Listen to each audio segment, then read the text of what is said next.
El Aleph. O God, I could be bounded in a nutshell and count myself a king of infinite space. Hamlet II 2. But they will teach us that eternity is the standing still of the present time, and nunc stands, as the schools call it, which neither they nor any else understand, no more than they would a hic stands for an infinite greatness of place. Leviatán IV 46. La candente mañana de febrero en que Beatriz Viterbo murió, después de una imperiosa agonía que no se rebajó un solo instante ni al sentimentalismo ni al miedo, noté que las carteleras de fierro de la Plaza Constitución habían renovado no sé qué aviso de cigarrillos rubios. El hecho me dolió, pues comprendí que el incesante y vasto universo ya se apartaba de ella, y que ese cambio era el primero de una serie infinita. Cambiará el universo, pero yo no, pensé con melancólica vanidad. Alguna vez, lo sé, mi vana devoción la había exasperado. Muerta yo podía consagrarme a su memoria sin esperanza, pero también sin humillación. Consideré que el 30 de abril era su cumpleaños. Visitar ese día la casa de la calle Garay para saludar a su padre y a Carlos Argentino Daneri, su primo hermano, era un acto cortés, irreprochable, tal vez ineludible.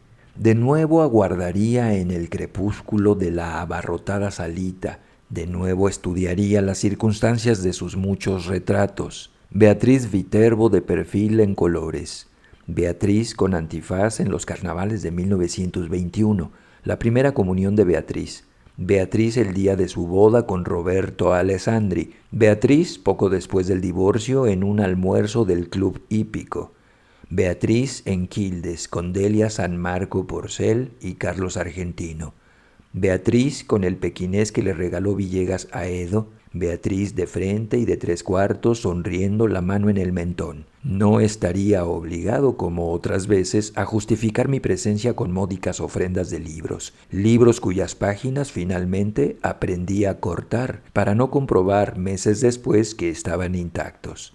Beatriz Viterbo murió en 1929. Desde entonces no dejé pasar un 30 de abril sin volver a su casa. Yo solía llegar a las 7:15 y quedarme unos 25 minutos. Cada año aparecía un poco más tarde y me quedaba un rato más. En 1933 una lluvia torrencial me favoreció. Tuvieron que invitarme a comer. No desperdicié, como es natural, ese buen precedente. En 1934 aparecí ya dadas las 8 con un alfajor santafesino. Con toda naturalidad me quedé a comer. Así, en aniversarios melancólicos y vanamente eróticos, recibí las graduales confidencias de Carlos Argentino Daneri. Beatriz era alta, frágil, muy ligeramente inclinada. Había en su andar, si el oxímoron es tolerable, una como graciosa torpeza, un principio de éxtasis. Carlos Argentino es rosado, considerable, canoso, de rasgos finos. Ejerce no sé qué cargo subalterno en una biblioteca ilegible de los arrabales del sur. Es autoritario, pero también es ineficaz. Aprovechaba hasta hace muy poco las noches y las fiestas para no salir de su casa. A 2 generaciones de distancia, la S italiana y la copiosa gesticulación italiana sobreviven en él. Su actividad mental es continua, apasionada, versátil y del todo insignificante. Abunda en inservibles analogías y en ociosos escrúpulos. Tiene, como Beatriz, grandes y afiladas manos hermosas. Durante algunos meses padeció la obsesión de Paul Fort, menos por sus baladas que por la idea de una gloria intachable. Es el príncipe de los poetas de Francia, repetía con fatuidad. En vano te revolverás contra él. No lo alcanzará, no, la más inficionada de tus saetas. El 30 de abril de 1941 me permitía agregar al alfajor una botella de coñac del país. Carlos Argentino lo probó, lo juzgó interesante y emprendió al cabo de unas copas una vindicación del hombre moderno. Lo evoco, dijo con una animación algo inexplicable, en su gabinete de estudio, como si dijéramos en la torre albarrana de una ciudad, provisto de teléfonos, de telégrafos, de fonógrafos, de aparatos de radiotelefonía, de cinematógrafos, de linternas mágicas, de glosarios, de horarios, de prontuarios, de boletines. Observó que para un hombre así facultado el acto de viajar era inútil. Nuestro siglo XX había transformado la fábula de Mahoma y de la montaña. Las montañas, ahora, convergían sobre el moderno Mahoma. Tan ineptas me parecieron esas ideas, tan pomposa y tan vasta su exposición, que las relacioné inmediatamente con la literatura. Le dije que por qué no las escribía. Previsiblemente respondió que ya lo había hecho. Esos conceptos y otros no menos novedosos figuraban como el canto augural, canto prologal o simplemente canto prólogo de un poema en el que trabajaba hacía muchos años, sin reclam,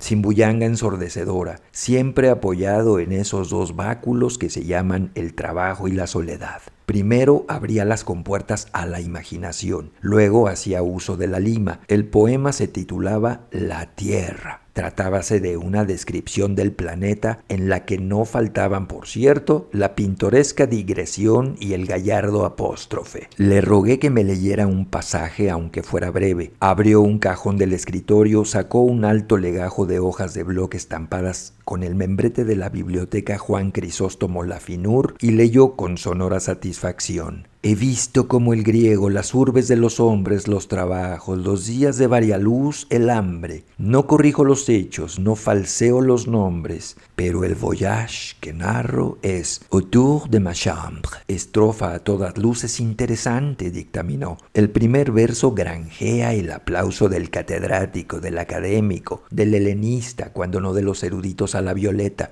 sector considerable de la opinión. El segundo pasa de Homero a Hesíodo, todo un implícito homenaje en el frontis del flamante edificio al padre de la poesía didáctica, no sin remozar un procedimiento cuyo abolengo está en la escritura, la enumeración, congerie o conglobación. El tercero, barroquismo, decadentismo, culto depurado y fanático de la forma, consta de 2 hemistiquios gemelos. El cuarto, francamente bilingüe, me asegura el apoyo incondicional de todo espíritu sensible a los desenfadados envites de la facesia. Nada diré de la rima rara ni de la ilustración que me permite, sin pedantismo, acumular en 4 versos 3 alusiones eruditas que abarcan 30 siglos de apretada literatura. La primera a la Odisea, la segunda a los trabajos y días, la tercera a la bagatela inmortal que nos depararán los ocios de la pluma del saboyano. Comprendo una vez más que el arte moderno exige el bálsamo de la risa, el scherzo. Decididamente tiene la palabra Goldoni. Otras muchas estrofas me leyó que también obtuvieron su aprobación y su comentario profuso. Nada memorable había en ellas. Ni siquiera las juzgué mucho peores que la anterior. En su escritura habían colaborado la aplicación, la resignación y el azar. Las virtudes que Daneri les atribuía eran posteriores. Comprendí que el trabajo del poeta no estaba en la poesía, estaba en la invención de razones para que la poesía fuera admirable. Naturalmente, ese ulterior trabajo modificaba la obra para él, pero no para otros. La dicción oral de Daneri era extravagante. Su torpeza métrica le vedó, salvo contadas veces, transmitir esa extravagancia al poema. Recuerdo, sin embargo, estas líneas de una sátira que fustigó con rigor a los malos poetas. Aqueste da al poema belicosa armadura, de erudición estotro le da pompas y galas. Ambos baten en vano las ridículas alas, olvidaron, cuidados, el factor hermosura. Solo el temor de crearse un ejército de enemigos implacables y poderosos lo disuadió, me dijo, de publicar sin miedo el poema. Una sola vez en mi vida he tenido ocasión de examinar los 15,000 dodecasílabos de Poliolbion, esa epopeya topográfica en la que Michael Drayton registró la fauna, la flora, la hidrografía, la orografía, la historia militar y monástica de Inglaterra. Estoy seguro de que ese producto considerable pero limitado es menos tedioso que la vasta empresa congénere de Carlos Argentino. Este se proponía versificar toda la redondez del planeta. En 1941 ya había despachado unas hectáreas del estado de Queensland, más de 1 kilómetro del curso del Ob, un gasómetro al norte de Veracruz, las principales casas de comercio de la parroquia de la Concepción, la quinta de Mariana Cambaceres de Alvear en la calle 11 de septiembre, el Belgrano y un establecimiento de baños turcos no lejos del acreditado acuario de Brighton. Me leyó ciertos laboriosos pasajes de la zona australiana de su poema. Esos largos e informes alejandrinos carecían de la relativa agitación del prefacio. Copio una estrofa. Sepan, a man derecha del poste rutinario, viniendo claro está, desde el nor-noroeste, se aburre una osamenta. Color blanquiceleste, que da al corral de ovejas catadura de osario. 2 audacias, gritó con exultación, rescatadas te oigo mascullar por el éxito. Lo admito. Una, el epíteto rutinario, que certeramente denuncia, en passant, el inevitable tedio inherente a las faenas pastoriles y agrícolas. Tedio que ni las geórgicas, ni nuestro ya laureado Don Segundo se atrevieron jamás a denunciar así al rojo vivo. Otra, el enérgico prosaísmo se aburre una osamenta, que el melindroso querrá excomulgar con horror, pero que apreciará más que su vida el crítico de gusto viril. Todo el verso, por lo demás, es de muy subidos quilates. El segundo hemistiquio entabla animadísima charla con el lector, se adelanta a su viva curiosidad, le pone una pregunta en la boca y la satisface al instante. ¿Y qué me dices de ese hallazgo blanquiceleste? El pintoresco neologismo sugiere el cielo, que es un factor importantísimo del paisaje australiano. Sin esa evocación resultarían demasiado sombrías las tintas del boceto y el lector se vería compelido a cerrar el volumen, herida en lo más íntimo el alma de incurable y negra melancolía. Hacia la medianoche me despedí. 2 domingos después, Daneri me llamó por teléfono, entiendo que por primera vez en la vida. Me propuso que nos reuniéramos a las 4 para tomar juntos la leche en el contiguo salón bar que el progresismo de Zunino y de Zungri, los propietarios de mi casa, recordarás, inaugura en la esquina, confitería que te importará conocer. Acepté con más resignación que entusiasmo.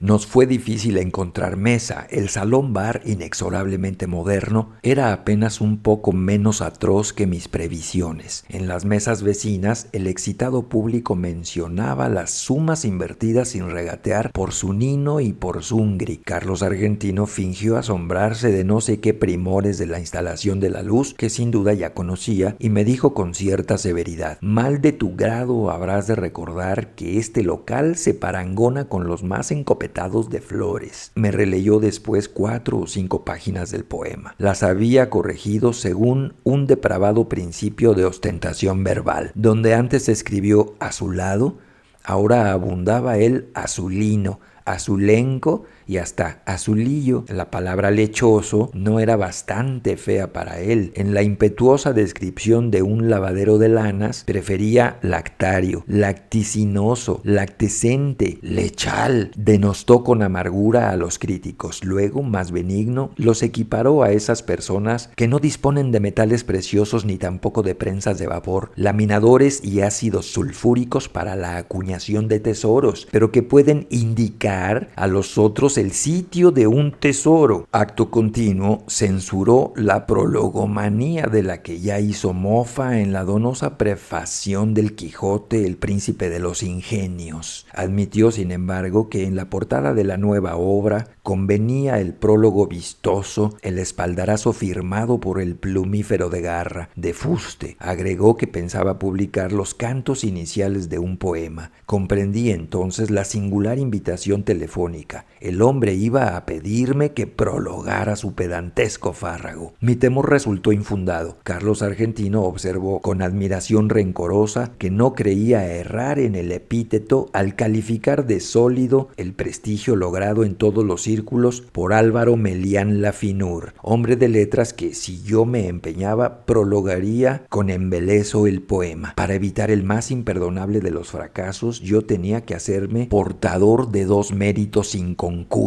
la perfección formal y el rigor científico, porque ese dilatado jardín de tropos, de figuras, de galanuras no tolera un solo detalle que no confirme la severa verdad. Agregó que Beatriz siempre se había distraído con Álvaro. Asentí, profusamente asentí. Aclaré para mayor verosimilitud que no hablaría el lunes con Álvaro, sino el jueves en la pequeña cena que suele coronar toda reunión del club de escritores. No hay tales cenas, pero es irrefutable que las reuniones tienen lugar los jueves, hecho que Carlos Argentino Daneri podía comprobar en los diarios y que dotaba de cierta realidad a la frase. Dije, entre adivinatorio y sagaz, que antes de abordar el tema del prólogo, describiría el curioso plan de la obra. Nos despedimos. Al doblar por Bernardo de Irigoyen, encaré con toda imparcialidad los porvenires que me quedaban.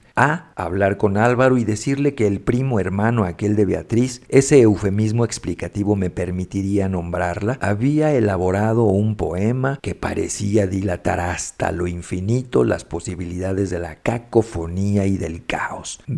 No hablar con Álvaro. Preví lúcidamente que mi desidia optaría por B. A partir del viernes a primera hora empezó a inquietarme el teléfono. Me indignaba que ese instrumento, que algún día produjo la irrecuperable voz de Beatriz, pudiera rebajarse a receptáculo de las inútiles y quizá coléricas quejas de ese engañado Carlos Argentino Daneri. Finalmente, nada ocurrió, salvo el rencor inevitable que me inspiró aquel hombre que me había impuesto una delicada gestión y luego me olvidaba. El teléfono perdió sus terrores, pero a fines de octubre Carlos Argentino me habló. Estaba agitadísimo. No identifiqué su voz al principio. Con tristeza y con ira balbuceó que esos ya ilimitados Zunino y Zungri, so pretexto de amplificar su desaforada confitería, iban a demoler su casa.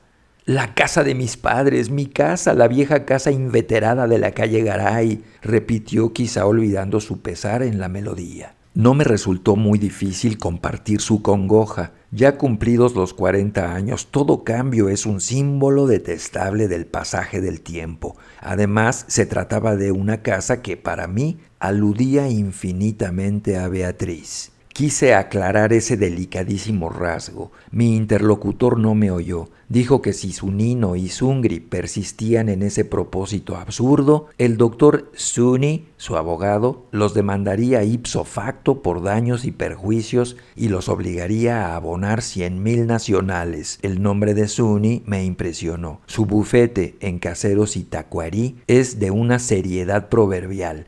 Interrogué si éste se había encargado ya del asunto. Daneri dijo que le hablaría esa misma tarde. Vaciló y con esa voz llana, impersonal, a que solemos recurrir para confiar algo muy íntimo, dijo que para terminar el poema le era indispensable la casa, pues en un ángulo del sótano había un alef. Aclaró que un alef es uno de los puntos del espacio que contienen todos los puntos. Está en el sótano del comedor, explicó, aligerada su dicción por la angustia. Es mío, yo lo descubrí en la niñez, antes de la edad escolar. La escalera del sótano es empinada, mis tíos me tenían prohibido el descenso, pero alguien dijo que había un mundo en el sótano. Se refería, lo supe después, a un baúl, pero yo entendí que había un mundo. Bajé secretamente, rodé por la escalera vedada, caí. Al abrir los ojos, vi el Aleph. El Aleph, repetí. Sí, el lugar donde están, sin confundirse, todos los lugares del orbe, vistos desde todos los ángulos.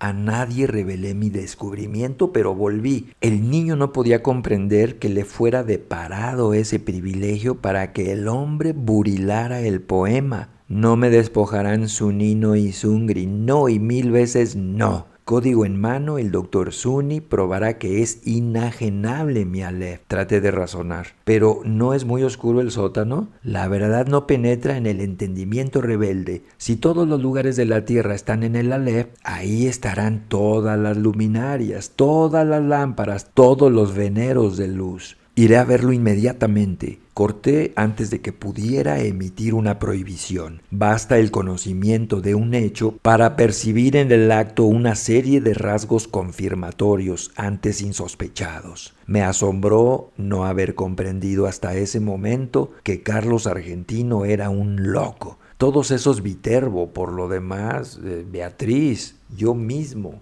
Suelo repetirlo, era una mujer, una niña de una clarividencia casi implacable, pero había en ella negligencias, distracciones, desdenes, verdaderas crueldades que tal vez reclamaban una explicación patológica. La locura de Carlos Argentino me colmó de maligna felicidad. Íntimamente siempre nos habíamos detestado. En la calle Garay, la sirvienta me dijo que tuviera la bondad de esperar. El niño estaba, como siempre, en el sótano, revelando fotografías. Junto al jarrón sin una flor en el piano inútil, sonreía más intemporal que anacrónico el gran retrato de Beatriz. Sonreía más intemporal que anacrónico el gran retrato de Beatriz en torpes colores. No podía vernos nadie. En una desesperación de ternura me aproximé al retrato y le dije: Beatriz, Beatriz Elena Viterbo, Beatriz querida, Beatriz perdida para siempre, soy yo, soy Borges.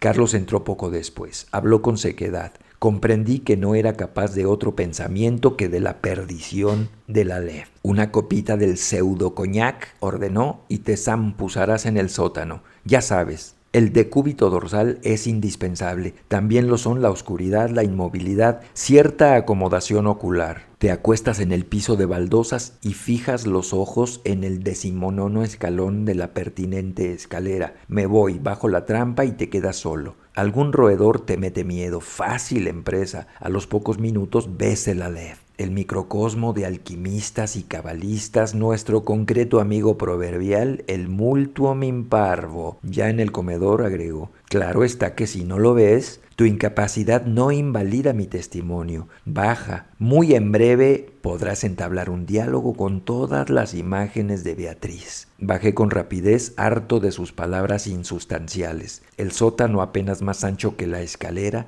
tenía mucho de pozo. Con la mirada busqué en vano el baúl de que Carlos Argentino me habló. Unos cajones con botellas y unas bolsas de lona entorpecían un ángulo. Carlos tomó una bolsa, la dobló y la acomodó en un sitio preciso. La almohada es humildosa, explicó, pero si la levanto un solo centímetro, no verás ni una pizca y te quedas corrido y avergonzado. Repatinga en el suelo ese corpachón y cuenta 19 escalones. Cumplí con sus ridículos requisitos. Al fin se fue. Cerró cautelosamente la trampa. La oscuridad, pese a una endija que después distinguí, pudo parecerme total. Súbitamente comprendí mi peligro. Me había dejado soterrar por un loco luego de tomar un veneno. Las bravatas de Carlos transparentaban el íntimo terror de que yo no viera el prodigio. Carlos, para defender su delirio, para no saber que estaba loco, tenía que matarme. Sentí un confuso malestar que traté de atribuir a la rigidez y no a la operación de un narcótico. Cerré los ojos, los abrí. Entonces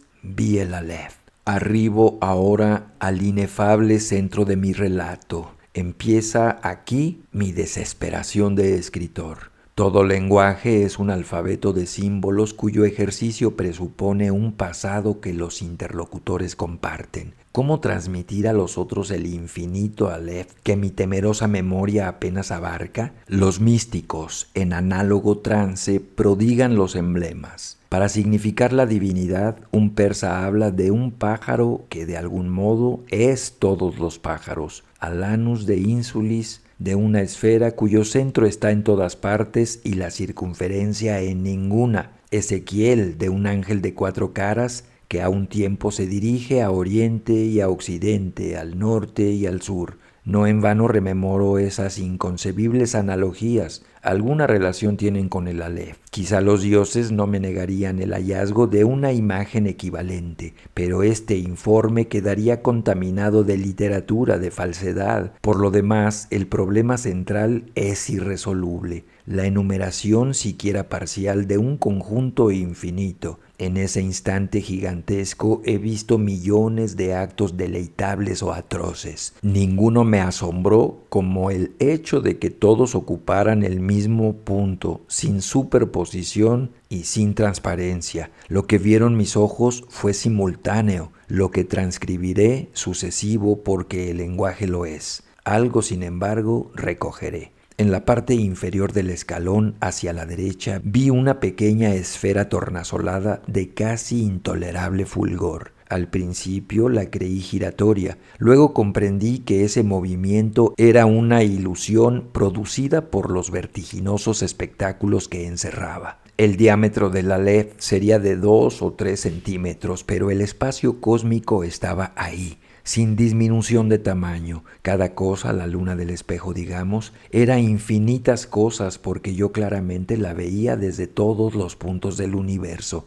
Vi el populoso mar, vi el alba y la tarde, vi las muchedumbres de América, vi una plateada telaraña en el centro de una negra pirámide, vi un laberinto roto, era Londres, vi interminables ojos inmediatos escrutándose en mí como en un espejo, vi todos los espejos del planeta y ninguno me reflejó. Vi en un traspatio de la calle Soler las mismas baldosas que hace 30 años vi en el zaguán de una casa en Fray Bentos. Vi racimos, nieve, tabaco, vetas de metal, vapor de agua. Vi convexos desiertos ecuatoriales y cada uno de sus granos de arena.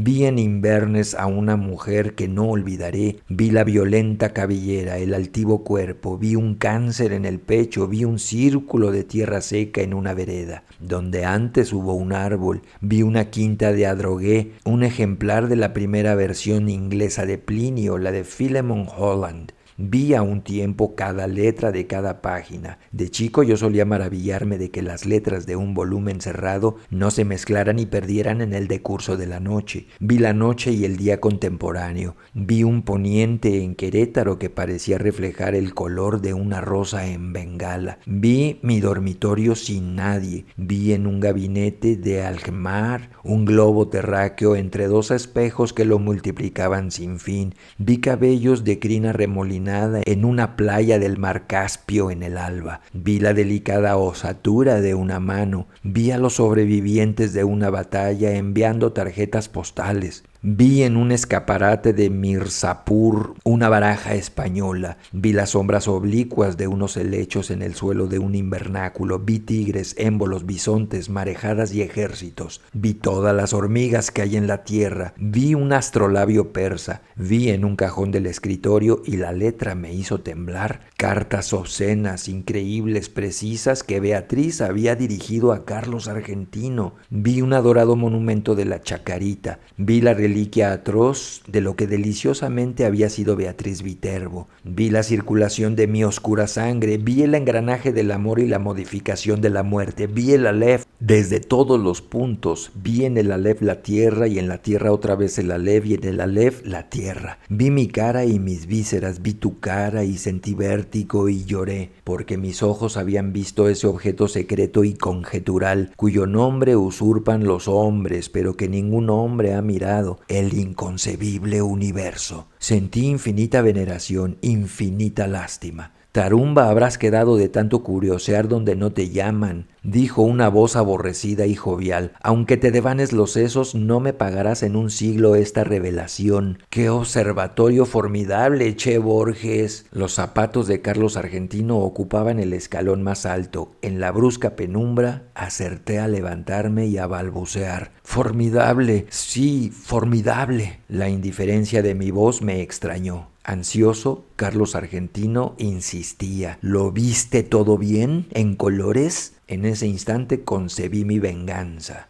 Benévolo, manifiestamente apiadado, nervioso, evasivo, agradecí a Carlos Argentino Daneri la hospitalidad de su sótano y lo insté a aprovechar la demolición de la casa para alejarse de la perniciosa metrópoli, que a nadie, créanme que a nadie perdona. Me negué, con suave energía, a discutir el Aleph. Lo abracé al despedirme y le repetí que el campo y la serenidad son dos grandes médicos. En la calle, en las escaleras de Constitución, en el subterráneo, me parecieron familiares todas las caras. Temí que no quedara una sola cosa capaz de sorprenderme. Temí que no me abandonara jamás la impresión de volver. Felizmente, al cabo de unas noches de insomnio, me trabajó otra vez el olvido. Posdata del 1 de marzo de 1943. A los 6 meses de la demolición del inmueble de la calle Garay, la editorial Procusto no se dejó arredrar por la longitud del considerable poema y lanzó al mercado una selección de trozos argentinos. Huelga repetir lo ocurrido. Carlos Argentino Daneri recibió el segundo Premio Nacional de Literatura. Recibí tu apenada congratulación, me escribió. Bufas, mi lamentable amigo, de envidia, pero confesarás, aunque te ahogue, que esta vez pude coronar mi bonete con la más roja de las plumas, mi turbante con el más califa de los rubíes. El primero fue otorgado al doctor Aita, el tercero al doctor Mario Bonfanti. Increíblemente, mi obra Los naipes del Taur no logró un solo voto. Una vez más triunfaron la incomprensión y la envidia. Hace ya mucho tiempo que no consigo ver a Daneri. Los diarios dicen que pronto nos dará otro volumen. Su afortunada pluma, no entorpecida ya por el Aleph, se ha consagrado a versificar los epítomes del doctor Acevedo Díaz. 2 observaciones quiero agregar, una sobre la naturaleza del Aleph, otra sobre su nombre. Este, como es sabido, es el de la primera letra del alfabeto de la lengua sagrada. Su aplicación al disco de mi historia no parece casual.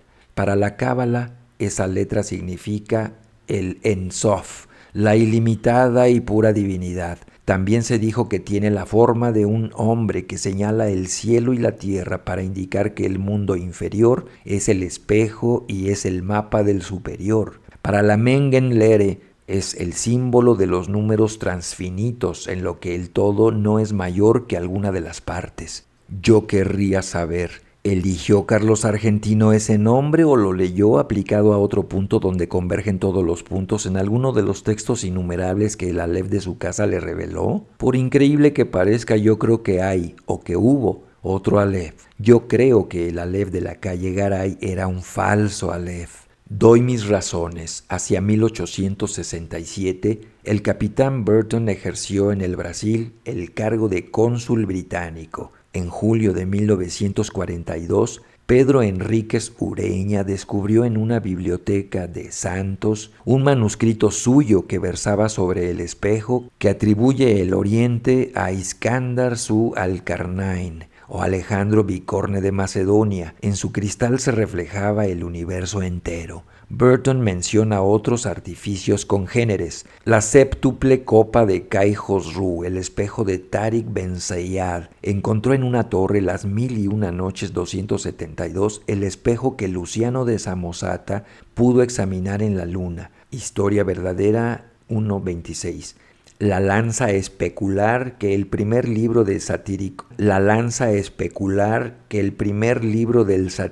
de Capella atribuye a Júpiter, el espejo universal de Merlín, redondo y hueco y semejante a un mundo de vidrio, de Fairy Queen 3.2.19, y añade estas curiosas palabras: pero los anteriores, además del defecto de no existir, son meros instrumentos de óptica. Los fieles que concurren a la mezquita de Amr en el Cairo saben muy bien que el universo está en el interior de una de las columnas de piedra que rodean el patio central. Nadie, claro está, puede verlo, pero quienes acercan el oído a la superficie declaran percibir al poco tiempo su atareado rumor. La mezquita data del siglo VII. Las columnas proceden de otros templos de religiones antiislámicas, pues como ha descrito Ibn Khaldún, en las repúblicas fundadas por nómadas es indispensable el concurso de forasteros para todo lo que sea albañilería.